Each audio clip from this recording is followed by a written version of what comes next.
Always welcome back to this channel. If you're new here, my name is Belinda Strana. Thank you so much for all the love and support. Don't forget to please subscribe to this channel, turn on notifications so that anytime I upload videos, you will be the first person to be notified. To my returning subscribers, to those people that share my videos, leave commentaries, and also educate each and every one of us, you guys are the real people. Alright, lovelies, let's dive into today's video. So, lovelies, I came across this video on my For You page on TikTok, and I thought to share with you guys where a lot of people are reacting to the fact that they will pay you $1,000 for reporting any undocumented immigrant. Like, these guys are not joking, they are in for the real job.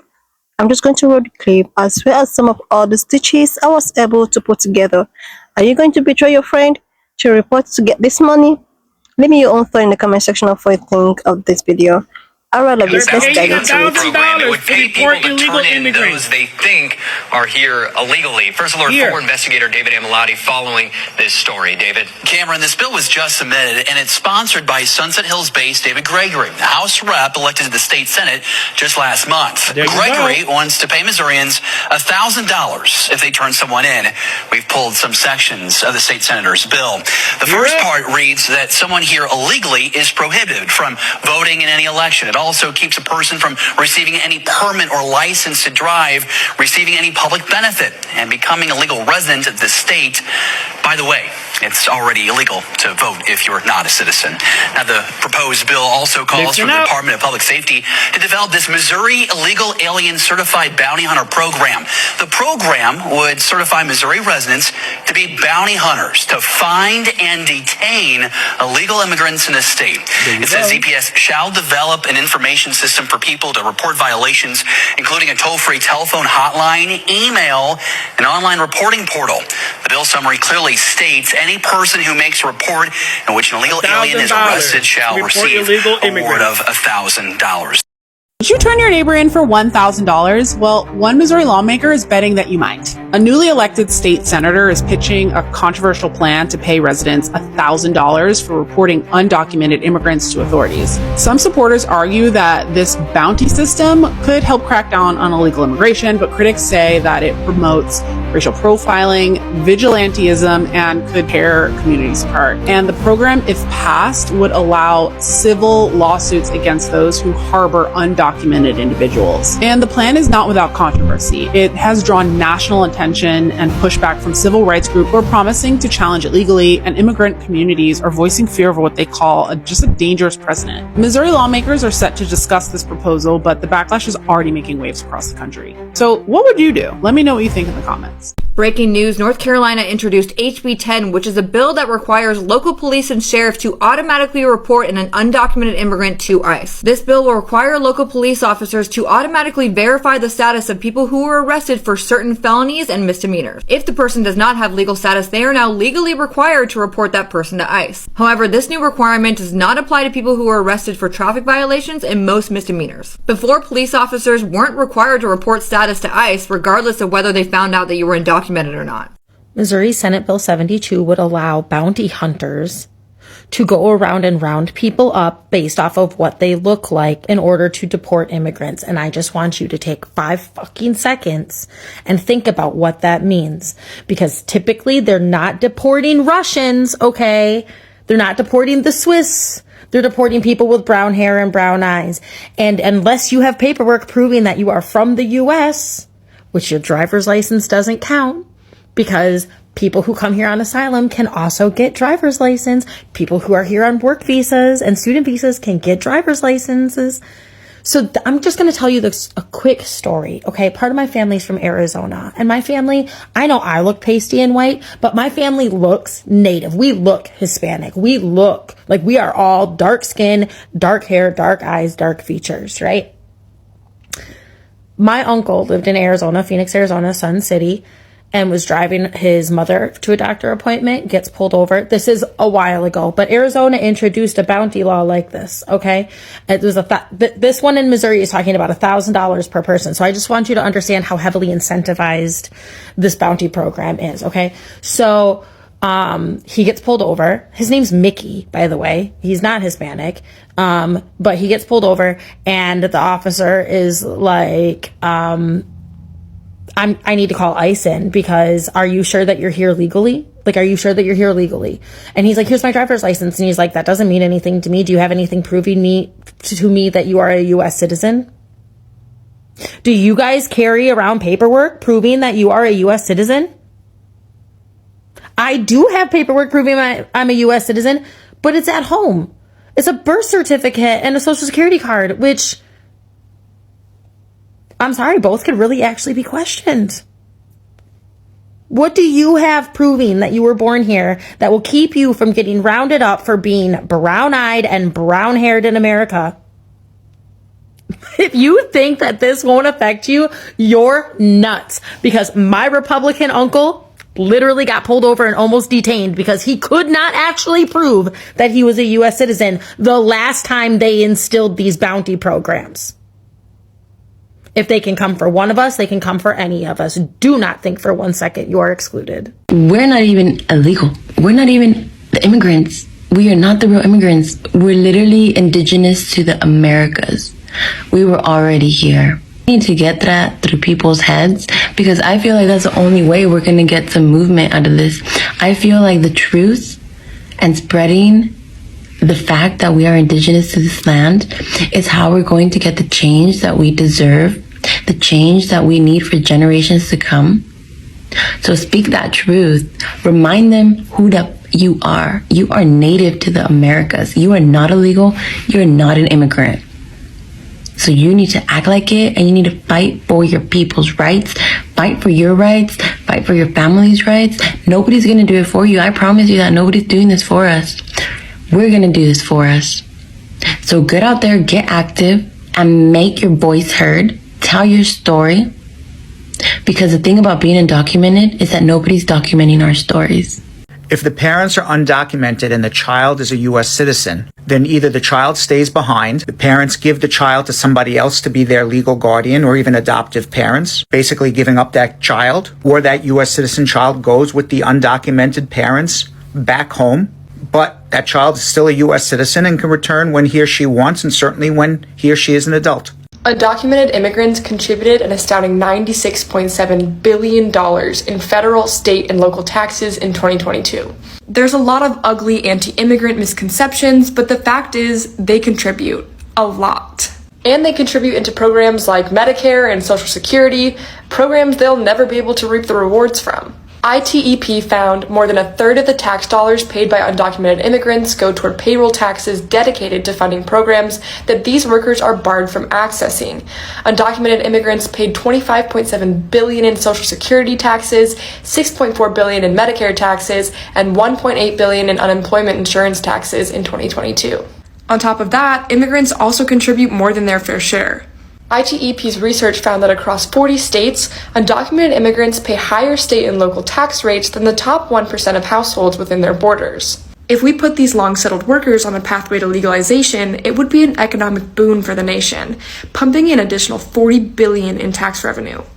ITEP's research also echoed the recent findings from the Congressional Budget Office on the positive impact of immigrants, which said that recent arrivals will help keep inflation in check and drive down the federal deficit by nearly $1 trillion over the next decade. The numbers don't lie. Immigrants make robust contributions to our economy.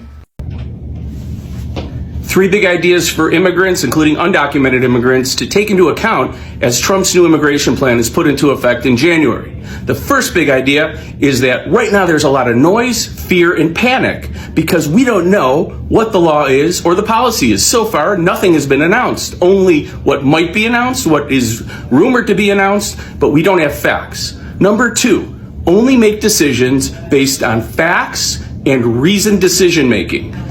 Make sure any news you receive about policies or new laws or executive orders are verified by multiple sources. 3, immigrants, including undocumented immigrants, have rights. Longtime residents who've been in this country, even undocumented, who have U.S. citizen or permanent resident parents, spouse, or children, have a way to fight their deportation. Also, if you fear return to your home country because of some persecution you face, you also have another way to fight your deportation. Keep in mind those 3 big ideas as we head toward January. Everyone's talking about the social media bill that was passed, but there was actually 31 bills passed in one day yesterday. So I'm gonna go through one of the other ones, which is the migration bill, exactly what's changed and what's been passed. So it's called a migration bill, but it's mostly about refugees, and a big section of it refers to what's called a third country for refugees. So like the first country is where they're from, the second country is Australia, where they come first, and then a third country is like somewhere else they can settle. And the first thing that the bill outlines is that if a third country offers to take on these refugees, their visa or their ability to apply for a visa in Australia is automatically cancelled. Like with the idea being, well, if another country will take them, then they don't have to stay here. That's totally against international refugee law, but no surprises because Australia's done this policy before and we don't care about international refugee law. So yeah, the third country thing, they'll get sent on. Another thing with the third countries is like this bill actually authorises the government to make arrangements and make payments with third countries to get them to take refugees. So it's kind of like setting up for Nauru all over again. If you don't know much about that, search it up. I did like a podcast episode years ago and had a podcast on it as well. So if you want to watch that, I can like comment it. But yeah, we'll see how that goes. The second big part of this bill was about immigration officers and like their powers. So they've implemented something that's called civic liability immunity. I think that was the term. And it's basically that they can't be sued for anything that they do that's a part of their job. So if they are acting in, trying to remove people or, parts of their role and, I don't know, something unfavorable happens, they can't be sued for that. When I read that, obviously I was like, alarm bells, like, can't they just like bash people and do whatever they want? No, there is still like a caveat of like, it has to be in good faith. So they can't be doing things like purposely to hurt people or whatever. But what's decided as good faith is decided by the minister, which I found interesting. Something with like immigration law and refugee law and all that kind of stuff is a lot of the decisions end up falling to the minister rather than having like clear laws to fall back on, which is quite different to like a lot of other policies and how they work. And it's definitely purposely structured that way. So yeah, they can't be sued, and what's decided as good faith is up to the minister. The last big thing on the bill, obviously I'm not covering every single thing because it's like there was like 5 bills about migration, is that they have expanded the power of governments and agencies around like criminal history information. This is like probably the clause that I'm like most on board with. So when it's to do with migration, they're kind of exempt from criminal history, like data, privacy, protection, whatever it's called, laws, so that they can easily get that information and share it with other countries, etc. So obviously like trying to make sure that we don't have criminals coming into Australia and that they are of like genuine immigrant or refugee status. That was the main things I picked up. Like if there was more things I missed, please comment them because like I said, there was 5 bills. I thought I'd make this, like if you're still watching, because I made a video yesterday about the social media bill and then there was like so many people commenting, and then I was like, oh, I want to find out what happened with the rest of the bills. So I went to look for a website or something that had like information about every single bill that gets passed, and there was literally nothing. Like I had to read the parliament documents again, and I just think it's insane that the ABC or something doesn't have like a feed where every single bill that's passed, they do like a really quick breakdown of what it was. Like not just the things that are in like the media attention and like people are in focus about that's going to get them clicks, but like just like democracy, like reporting on democracy and democratic change. So anyway, I'll try actually do another video, but maybe I'll get lazy. I don't know. I'll do my best. Bye. Like seriously, lovely, is to go as far as betting this money or putting up this money in order to get all of the undocumented people out is something that a lot of people really need to know, that this is a serious deal. This is a serious deal, and it's so unfortunate that this is what people want. I am not disputing the fact that migrating or maybe moving into a country, undocumented or in illegal way is something that is acceptable. It's not, but you have to just do it. You have to like do it in a pleasant way. But the thing is that it does not really affect only illegal immigrant. It also affects people like this naturalized something. I heard about this naturalized, and this is just something that people really need to like. The finding out stage is giving, what have I done? What have we really done? Like, seriously. It's so unfortunate that people that something like this might really affect the most are the same people that went out in a massive to support this cause.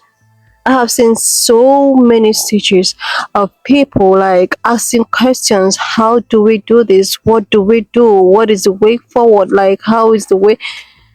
Oh my God. Why didn't you do all of your research before? Like, why didn't you do all of your research before?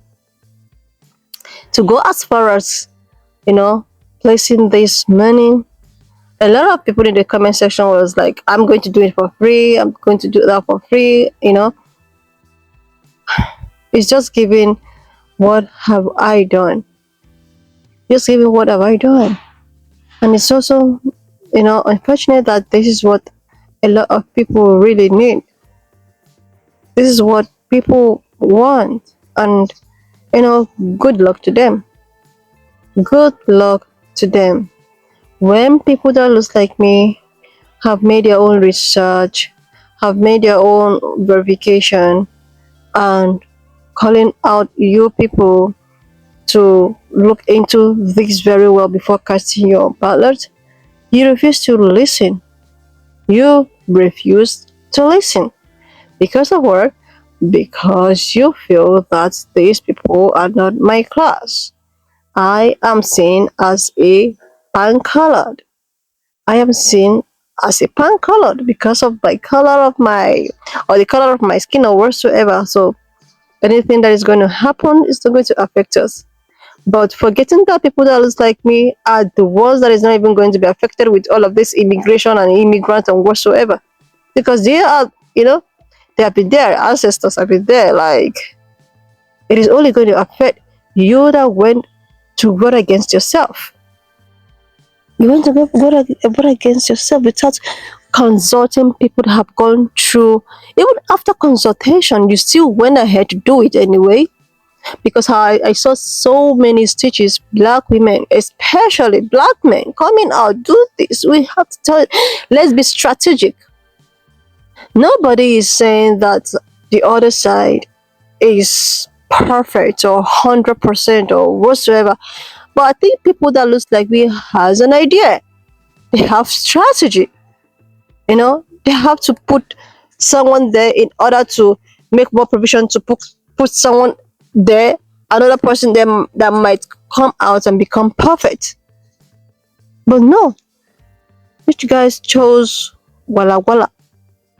He chose this, and everybody just running helter skelter, asking question, and there is fire in the mountain. Everybody's asking countless of questions, running helter skelters in order to know what to do and what not to do. I saw a comment in one of the Hispanic woman I was, and this lady was like, "Oh, I voted, I voted for him because I saw, like, when you're voting you see white, black, and she was like, white, and I have to vote because we are also counted as white." Like, seriously, seriously. And now I've seen so many videos of so many Hispanic people coming out to cry out. My grandmother said this, my grandfather said this. You want to separate us from our family? Would you rather want to separate us from our family? But you never thought about the separation of your family when you were casting your ballot. When you didn't make the proper necessary or give the necessary information to your community before agreeing to vote for a particular candidate. This is just crying over a spilled milk. That is it. So it has been said that if you see an undocumented person, you're going to be rewarded of $1,000 for reporting an undocumented person. And you think a lot of people will not want to do this because of what is involved. And another thing is that if you're housing or have an undocumented person in your home and they find out, you are going to be in serious trouble. That is it. So everybody needs to be very careful, so that all of these undocumented people can go to the camp, because this is what they want. This is what they voted for, right? Anyway, lovelies, wanna just leave me your own thoughts in the comment section of what you think of this video. And please do not forget that we do not support any form of bullying and harassment. We are just here for educational and informative purposes. So please, if you can subscribe to this channel or to this stand, do your girl a huge favor to click on the subscribe button, like, and I will see you lovelies when I upload the next one. Esther, thank you so much for all the love and support. Why not just leave me your own thoughts in the comment section of what you think of this video. And please do not forget that we do not support any form of bullying and harassment. We are just here for educational and informative purposes. Alright, lovelies, so please share, subscribe, and I will see you lovelies when I upload the next one.